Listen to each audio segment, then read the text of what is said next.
Hello students, I Kailash Kumar sir along with Krishna Priya ma'am welcome you all on this online edu classes of Brilliant Public School. Here we are going to study one of the most important topics of English grammar, that is clauses. So let's move ahead children. Now what is a clause? A clause is a part of the sentence that has its own subject and predicate. A clause has a subject and a finite verb. Finite verb is such a verb that shows tense. Some of the clauses convey complete meaning, but some of them cannot. Right, students? So, to understand it clearly, let us study in detail. Here we have types of clauses.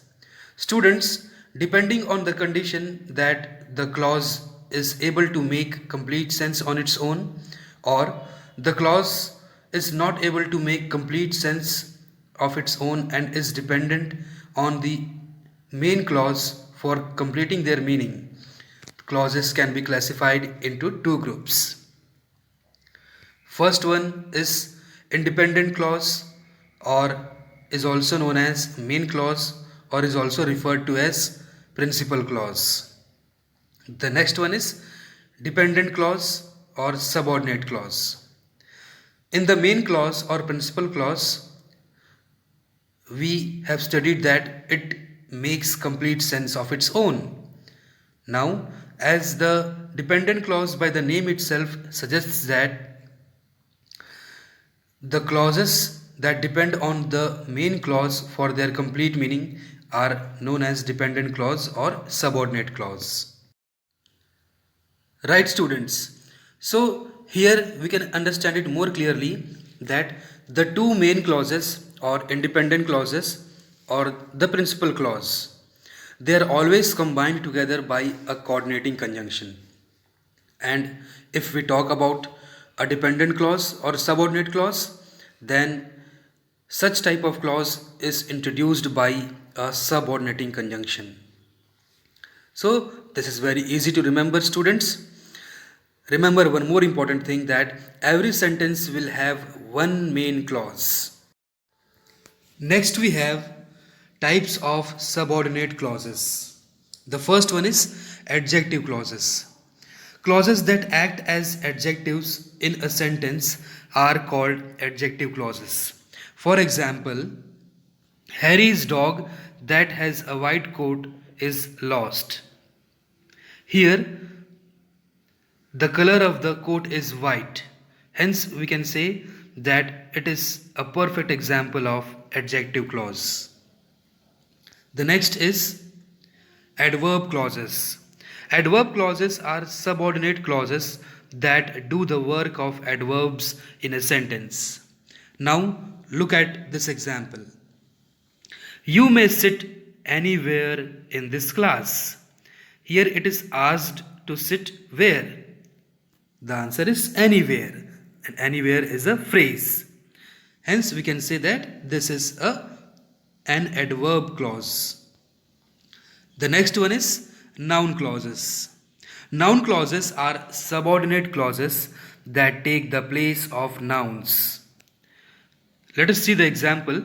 I hope that I will win this contest. Here, the example that I will win this contest has a subject I and a finite verb will win. So, it is a clause.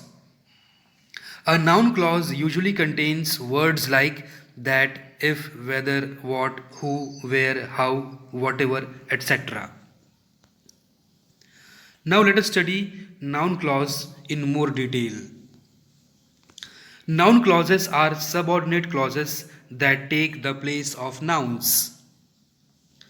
It contains the words like that, if, whether, what, who, where, how, whatever, etc. The example is, the teacher saw that the students found the test easy.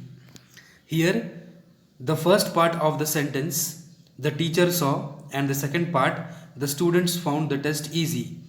These two parts of the sentences are connected by a subordinate connector that.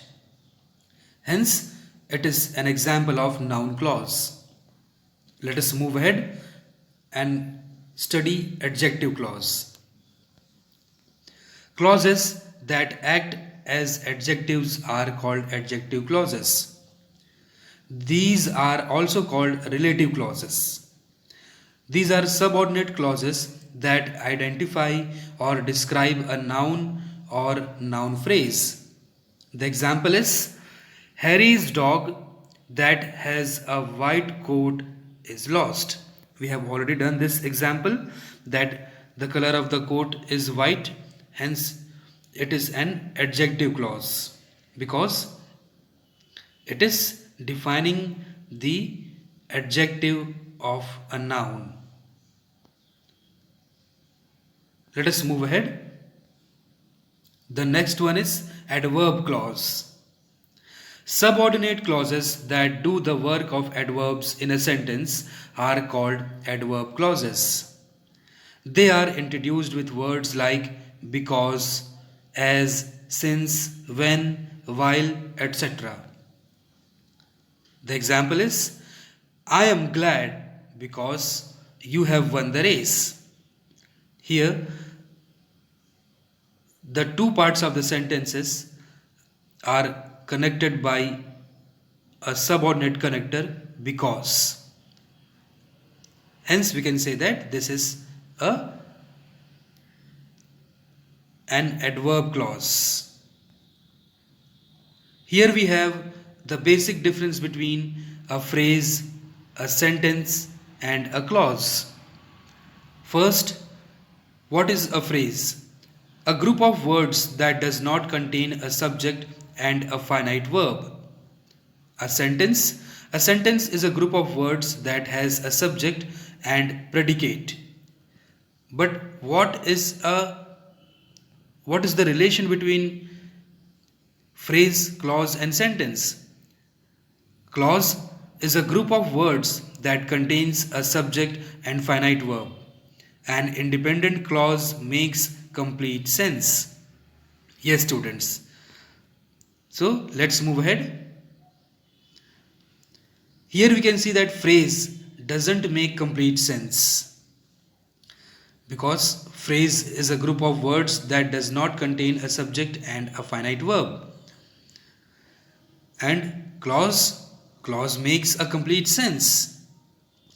A group of words that contains a subject and finite verb. An independent clause makes complete sense. And what about sentence? Sentence makes complete sense, as sentence is a group of words that has a subject and predicate of its own. Thank you all students. I hope that you all have understood the basics of clauses. Now you all should complete the exercises in your grammar textbook for this chapter, and we will meet in the next video. While the time, take care and study well.